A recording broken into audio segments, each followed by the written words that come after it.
Kalau ditanya pernah nggak ayat X ini dibacakan di depan Yesus, akhirnya ketemu bahwa Tuhan yang serba maha itu namanya. Saya sudah 4 tahun ini tiap minggu pagi mengisi kuliah subuh sekitar 30-40 menit di musola ya. Judul besarnya itu mengapa kita berislam. Tuhan, siapa sih Tuhan itu? Cari dengan segala macam cara, tentukan syaratnya Tuhan itu apa. Oke, bismillahirrahmanirrahim. Assalamualaikum warahmatullahi wabarakatuh. Waalaikumsalam warahmatullahi wabarakatuh. Kembali lagi dengan saya Syahrid dan Pak Abad di channel Prof Abad, provokator kebaikan. Insya Allah.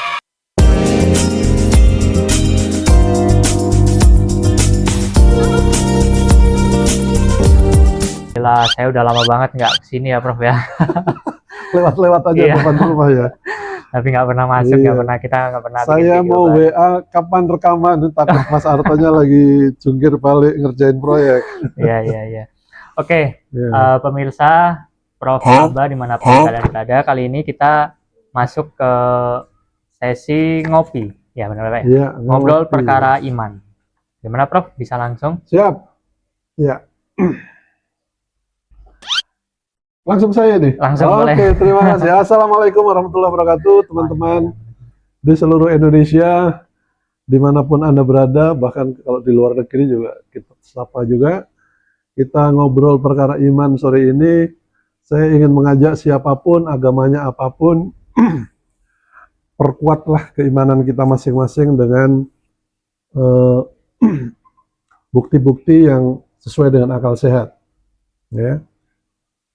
Saya sudah 4 tahun ini tiap minggu pagi mengisi kuliah subuh sekitar 30-40 menit di musola ya. Judul besarnya itu mengapa kita berislam. Mengapa kita berislam? Kitanya itu siapa aja? Ya Anda, saya, Cina, bule, siapa aja. Mengapa kita berislam? Dan yang saya sajikan adalah alasan-alasan logis mengapa akhirnya orang itu perlu memeluk agama Islam. Kalau setelah mengikuti cara logis itu, misalnya, Tuhan, siapa sih Tuhan itu? Cari dengan segala macam cara, tentukan syaratnya Tuhan itu apa. Tuhan itu maha besar, maha mengetahui, maha luar, maha segalanya. Cari dimanapun, akhirnya ketemu bahwa Tuhan yang serba maha itu namanya Allah.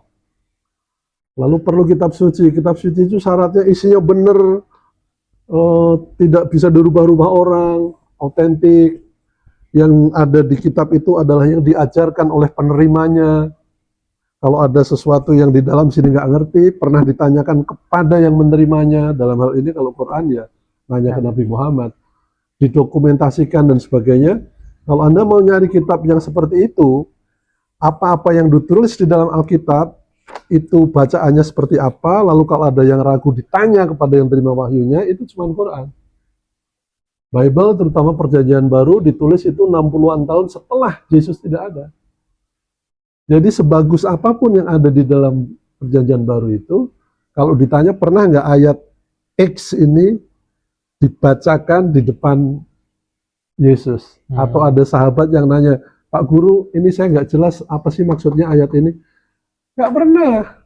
Karena segeluntung Perjanjian Baru itu adanya sekitar 60-an tahun setelah Yesus tidak ada. Jadi kalau Anda mencari kitab suci yang benar, isinya pernah diajarkan, pernah dipertanyajawabkan dengan yang mengajarkan, yang menerima wahyu dan sebagainya, itu hanya Quran. Jadi kalau sudah ketemu Quran, bukan yang lain, maka di Quran Anda akan ketemu Tuhannya bernama Allah, nabinya bernama Muhammad, plus 25 nabi yang lain, termasuk Yesus, Ibrahim, Musa, dan sebagainya. Agamanya bernama Islam, gitu kan? Barang siapa mencari agama selain Islam, Anda akan tertolak. Anda nggak bisa pindah ke alam semesta yang lain, karena semua alam semesta ini milik Tuhan satu-satunya, yaitu Allah dan sebagainya. Itu yang disebut alasan logis mengapa Anda perlu berislam. Setelah mengikuti cara saya tadi, lalu Anda enggak lah, saya nggak suka sama Islam, itu risiko Anda sendiri. Seperti Anda ketemu jalan tol, lengang, halus, sudah di depan mata, enggak, saya nggak mau masuk sini, bayar lagi. Belok masuk jalan alternatif, itu pilihan Anda. Nggak masalah, tapi kita tahu bahwa kalau mau singkat, mau lurus, mau cepat, ya masuk jalan tol itu. Nah ini jalan tol. Ihdinas siratal mustaqim, jalannya lurus, benar, sudah pernah diajarkan dan dicontohkan oleh yang mengajarkannya. Nah, salah satunya lagi untuk mendukung Mengapa Quran yang kita percaya? Karena Quran ini mengandung bukan science, tapi sign. S-I-G-N, sign. Sign itu tanda-tanda. Jadi ayat itu bahasa Arab kan artinya tanda kan. Selain artinya ayat 1, ayat 2, ayat 3, penomoran. Asal lah. Tapi ayat itu arti lainnya adalah tanda. Nah, tanda-tandanya banyak. Misalnya ini ya. Ilmu pengetahuan baru tahu bahwa kalau Anda sekarang buka siapa yang pegang HP silahkan tanya di Google, Anda tanya atau ChatGPT, pertanyaannya begini, apakah besi asli dari bumi? Apakah besi asli dari bumi atau berasal dari bumi? Itu kalau Google jawabnya pakai kata pendek, tidak. Ya, tidak. Besi itu berasal dari luar bumi. Kapan terjadinya nggak masalah, bisa jutaan tahun yang lalu, tapi informasinya pendek, tidak. Nah, Quran di surat Al-Hadid, Hadid itu artinya bumi, besi. Ya, surat ke-57, ayat ke-25, ini saya bacakan, walakot 57, ya, ayat 25, mana mas? 25, oh ini 86, di sini ya? Ya. 7, 20, 24, nah sini. Nah, tuh. Itu ya, di ayat 25 ini, a'udzubillahi minasyaitonirrajim, laqad arsalna rusul, bismillahirrahmanirrahim, laqad arsalna rusulana bil bayyinati wa anzalna ma'hum mul kitaba wal mizan liyaqumal nasu bil qisti. Ya, sungguh aku turunkan pada Rasulku dengan bukti yang jelas, dan saya berikan kepadanya kitab dan timbangan untuk menghukumi orang, manusia, bil qisti, dengan adil. Nah, ayat berikutnya, wa anzalnal hadid, dan saya turunkan besi di dalamnya yang kuat, yang bermanfaat untuk manusia, untuk bangunan dan seterusnya. Kata-katanya sama dengan yang tadi, menurunkan kitab, arsalna, menurunkan besi, arsalnya juga. Ini dulu diterjemahkannya diciptakan. Karena para mufasir dulu mungkin bertanya-tanya juga ya, besi ini diturunkan dari mana gitu. Tapi setelah ilmu pengetahuan tahu bahwa besi yang ada di bumi itu bukan berasal dari besi, sekarang terjemahannya sudah diturunkan. Apa ini? Dan nah, kami ini turunkan, itu kami turunkan, strip jadikan. Dulu hanya jadikan, turunkan. Nah, bagi orang yang sedang mencari kebenaran, secuil ayat ini, wa anzalnal hadid, dan kami turunkan besi, itu bisa menjadi ilham yang luar biasa. Gimana ceritanya Nabi Muhammad tahu bahwa besi yang ada di bumi itu berasal dari luar angkasa? Saya nanya Google itu, apakah pada abad 7 orang sudah tahu bahwa besi berasal dari luar? Nggak ada yang tahu. Bible tidak ngomong begitu, kitab suci yang saat itu sedang dipegang rame-rame kan. Quran kan belum dicetak abad ke-7. Ya kan, yang sudah beredar ya perjanjian lama, perjanjian baru, tapi nggak ada yang ngomong bahwa besi itu datang dari luar angkasa. Lalu muncul Quran, wa anzalnal hadid fihi, dan kami turunkan besi ke dalamnya, ke bumi. Itu dari mana? Ya, kalau untuk orang yang berakal, ulul albab, yang berakal sehat, dia akan bertanya, berarti Nabi Muhammad dapat info dari sumber informasi A1. A1 level alam semesta ini, yaitu Allah Subhanahu wa Ta'ala. Nggak mungkin dia ngarang sendiri. Tahu dari mana dia? Benar-benar. Nah, gitu kan? Nah, terus ada satu lagi, Al-Isra 1750. Kapan orang tahu atau para ilmuwan tahu bahwa makhluk hidup, pohon, besi, manusia, dan lain-lain, itu setelah mati bisa jadi fosil? Apakah pada abad 7 orang sudah ada yang gali-gali fosil lalu tahu fosil itu bisa berbentuk dalam dua hal, besi atau batu? Nggak ada. Orang baru mendalamin itu di abad 18, terutama makin terkenal setelah ditemukan fosil Trinil 1891 di desa Trinil, Jawa Timur. Homo erectus, Homo sapien, benar ya? Homo erectus kan? Homo erectus. Dan tahun berikutnya lagi 1889 di Wajaka, Tulungagung. Itu abad 19 ya? Iya, 1889, jadi abad 19. Baru orang mempelajari ternyata fosil yang tadinya orang, daging dan tulang itu bisa ditemukan menjadi bentuknya sudah membatu atau menjadi besi. Kalau cari lagi di Google, kapan bisa jadi besi? Kalau dimakamkan atau terbenam di lumpur yang alkalin tinggi banyak mengandung ferro ya, unsur Fe. Nanti itu jasadnya kaku, keras dan kayak besi. Kalau dipukul ting ting ting gitu, kayak besi. Ya, kalau dia dikuburkannya di tanah atau lumpur yang banyak mengandung silika, dia jadi batu. Nah, ayat itu adanya di Al-Isra ya, surat 17.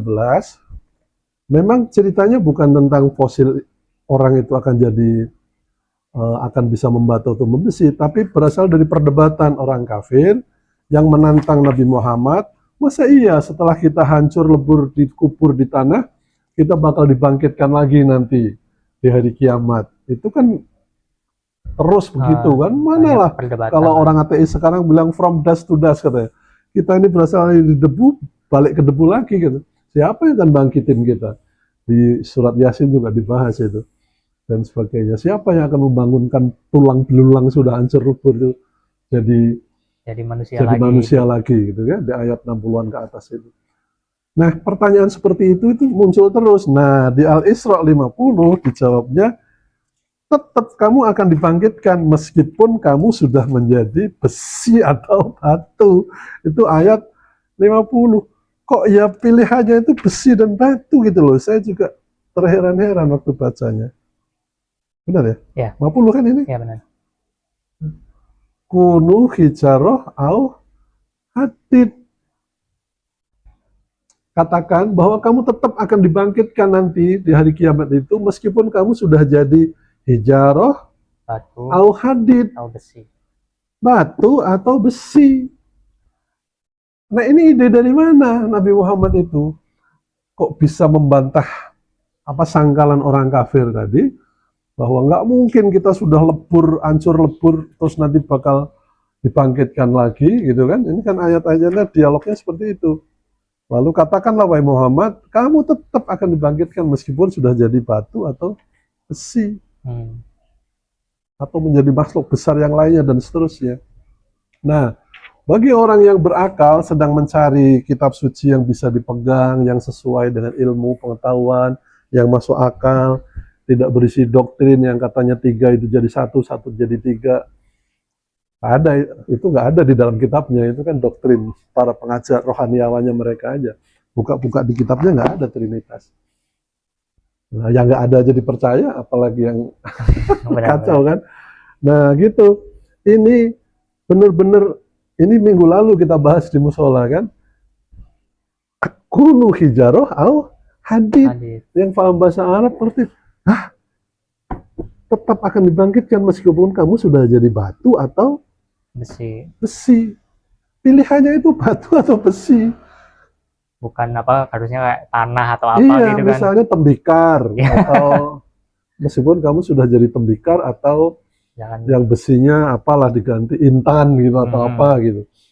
Pilihannya itu batu atau besi, dan sekarang fosil-fosil yang usianya udah jutaan tahun terkubur di tempat-tempat tertentu itu ditemukannya dalam keadaan keras, fosil, membatu atau membesi. Ini di depan pintu saya ini ada fosil dari pohon.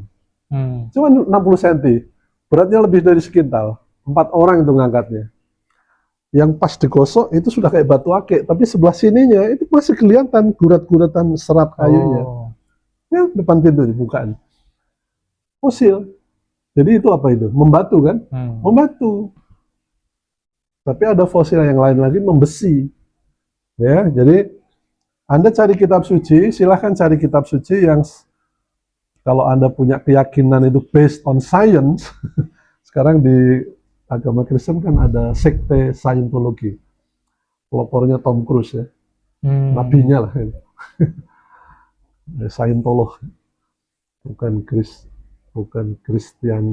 Christianity tapi Scientology. Mudah-mudahan saya nggak salah sebut. Itu dia berarti base-nya based on science. Nah, harusnya kalau mau based on science adanya di Quran.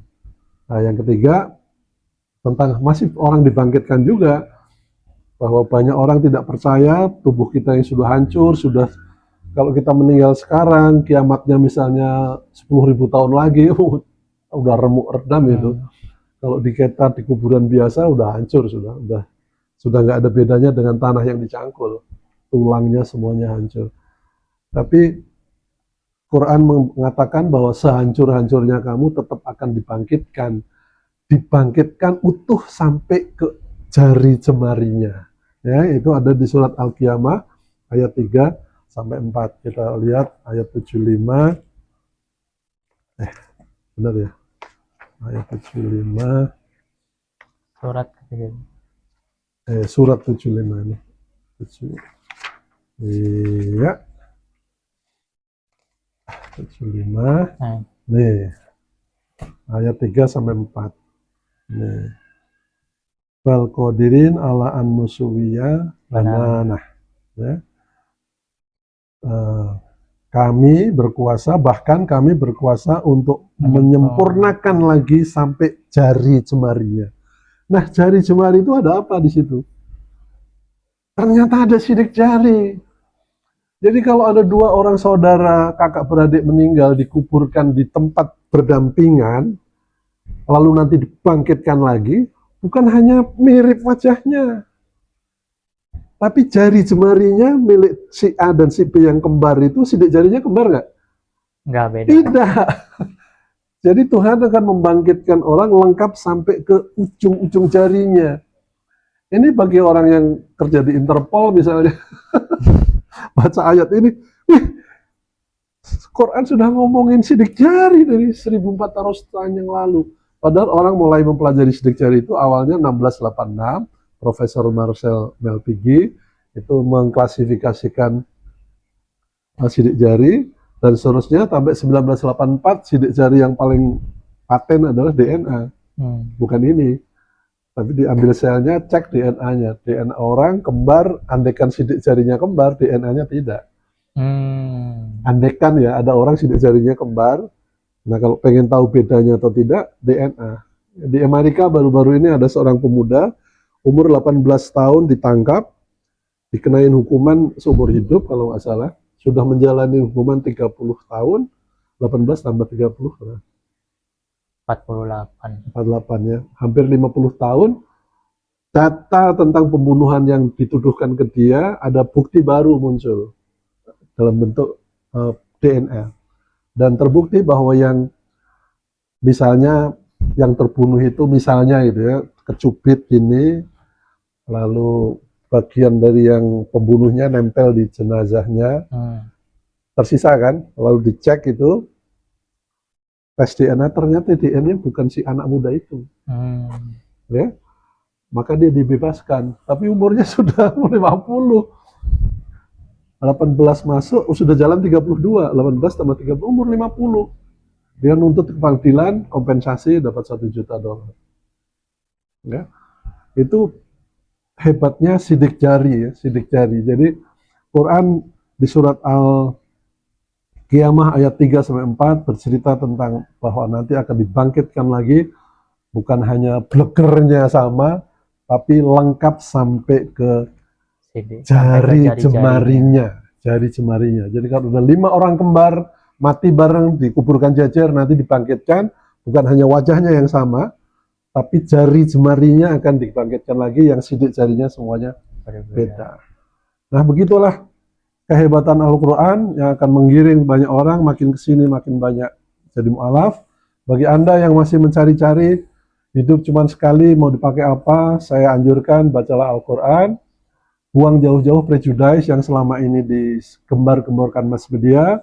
Kalau Anda pernah dengar Al-Quran adalah the worst plagiarism of Al-Quran adalah jiplakan yang paling jelek dari perjanjian lama, Anda harus mulai mikir. Di Quran ada cerita besi dari luar angkasa, kalau memang itu jiplak dari Bible, harusnya di Bible ada. Kenapa nggak ada? Kayaknya nggak ada ya. Kalau Quran ngomong soal fosil orang, manusia, hewan, dan lain-lain itu bisa jadi batu atau besi, Bible tidak ngomong apapun, tapi Quran ngomong itu. Kalau ini jiplak dari Bible, harusnya di sana ada. Dan seterusnya ya. Kita sudah bahas tempo hari tentang lebah, An-Nahl, Kapan orang tahu bahwa lebah yang mencari madu itu jenisnya betina? Kan baru abad 18, 18, 19. Tadinya orang nggak ngerti itu Pak, entah jantan entah betina dia nyari madu Yang itu. madu. Tapi di Quran, kata-kata kerja yang dipakai untuk madu itu mengisap, misalnya. Mengisap, itu kata mengisapnya, kata kerjanya adalah kata kerja untuk wanita. Perempuan. Ya, seperti saya nanya kaifa haluk, kalau Anda laki-laki kan haluka. Haluka. Tulisannya Kalau perempuan, haluka. Tapi kalau cewek kaifa haluki. haluki. Yang K biasanya nggak dibunyikan, tapi kalau Ki pasti bunyi kan Ya, untuk ada. memperjelas bahwa itu wanita. Nah di An-Nahl itu kata kerja yang dipakai untuk lebah itu wanita semua. Ki dari Tuhanmu. Robuki di situ di ayat An-Nahl itu. Padahal orang biologi baru paham tentang lebah wanita mengisap madu itu ya baru abad 19. Tapi Quran sudah seperti itu. Jadi kalau Anda masih ragu-ragu, masih belum memutuskan hidup tinggal sekali, cuma sekali ya, nanti ajalah pelajarin Islam. Ya belum tahu umurnya mau sampai kapan ya. Saya tadi pagi baca ada seorang mu'alaf yang bapaknya belum mu'alaf juga. Tiap kali ayo ayah baca syahadat belum mau, akhirnya 2 jam sebelum meninggal. Sudah nggak bisa ngomong sebetulnya. Begitu ayo ya baca syahadat, mau dia ngangguk. Terus dituntun dan 2 jam kemudian meninggal. Itu masih untung. Ya, yang gawat kan tiba-tiba kita meninggal, Benar-benar. Anda belum menemukan Tuhan yang benar. Nanti Anda pulang, di akhirat itu bukan ada surganya orang kepercayaan X, ada surganya kepercayaan Y, ada kepercayaannya orang Islam. Enggak begitu, surga neraka itu cuma satu. Tuhannya satu, surganya satu, nerakanya satu. Yang masuk surga adalah yang menyembah Tuhan yang satu itu, yang masuk neraka adalah yang tidak menyembah Tuhan yang satu itu. Sepenting itu sehingga Tuhan yang satu itu Anda harus ketemu. Siapa namanya? Bukan si A, bukan si B, bukan si D. Namanya kalau Anda baca di Quran, namanya adalah Allah Subhanahu wa Ta'ala. Begitu Bapak Ibu sekalian, teman-teman di seluruh dunia, kalau mendengar ini, please consider read the Quran, ya, honestly. Ya, I've read Bible, I've read Quran, dan I prefer Quran. Ya, itu Mas. Masya Allah banget ya penyampaian dari Prof. Aba kali ini. Semoga bisa menjadi pelajaran buat kita. Dan makasih banyak Prof. Jangan lupa buat teman-teman untuk like, subscribe, dan komen. Kalau misalkan mau ada request pembahasan juga bisa di kolom komentar. Sekian, terima kasih. Sampai jumpa di episode berikutnya. Di lain Assalamualaikum kesempatan. warahmatullahi wabarakatuh. Waalaikumsalam warahmatullahi wabarakatuh.